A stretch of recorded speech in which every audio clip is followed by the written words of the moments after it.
నా ప్రియమైన కుమారుడా, నా ప్రియమైన కుమార్తె, నా మాటలు జాగ్రత్తగా ఆలకించుము. నేను ఎన్నిసార్లు చెప్పినా నీవు నన్ను అర్థము చేసుకోవడము లేదు. ఎందుకని? నేను నిన్ను ప్రేమిస్తున్నాను గనుక నీకు చాలాసార్లు చెప్పాను. నువ్వు మాత్రము నన్ను అర్థము చేసుకోకుండా చులకనగా భావిస్తున్నావేమో. నీవు నా బిడ్డవు కాబట్టి నీ యొక్క మంచి కోరుకునే ఏకైక దేవుడను, ఏకైక ప్రభుడా నైన యేసయ్యను మరొకసారి గుర్తు చేస్తున్నాను. నువ్వు అంటావు, నేను డిగ్రీ చదువుకున్నాను, పాలిటెక్నిక్ చదువుకున్నాను, బీటెక్ చదువుకున్నాను, ఎంటెక్ చదువుకున్నాను, బీఎస్సీ చదువుకున్నాను, బీఎస్సీ బీఈడీ చదువుకున్నాను, బీఏ చదువుకున్నాను, ఎంఏ చదువుకున్నాను, ఎంసీఏ చదువుకున్నాను, ఎంఎస్సీ చదువుకున్నాను, ఎంఎస్సీ బీఈడీ చేశాను, ఎంబీబీఎస్ చదువుకున్నాను. ఇంత చదువుకొని ఉద్యోగము కోసము ఎదురుచూస్తున్నాను. ఉద్యోగానికి ఇంటర్వ్యూకు వెళితే వాళ్లు అడిగే ప్రశ్నలకు నేను చక్కగా జవాబిస్తున్నాను. దానికి సంబంధించి వాళ్లు అంటారు, నీకు ఎక్స్పీరియన్స్ లేదు కదా, అందుకని 15,000 రూపాయలు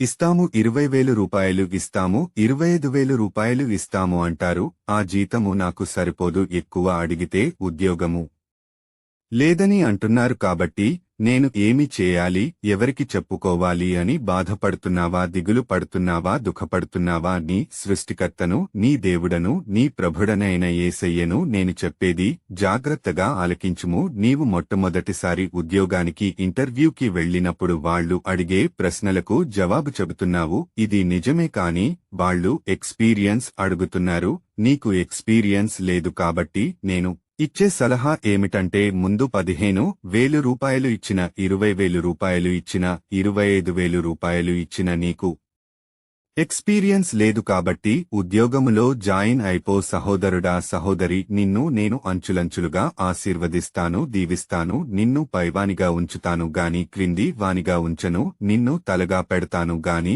తోకగా పెట్టను. దినదినము ఫలింపచేస్తాను, వృద్ధిలింపచేస్తాను. దిగులు పడకు, భయపడకు, దుఃఖపడకు. నీవు నా బిడ్డవు కనుక నీమీద శ్రద్ధ వహించి నేను నిన్ను బలపరుస్తాను, నీకు సహాయకుడునే ఉంటాను, నీదేవుడనే ఉంటాను. ధైర్యముగా ఉండుము. నా మాటలు వినిన తర్వాత ఉద్యోగములో జాయిన్ అయిపో. సహోదరి, సహోదరుడా, నిన్ను దీవిస్తాను, ఆశీర్వదిస్తాను. నేను మాట ఇస్తున్నాను. ఆమెన్.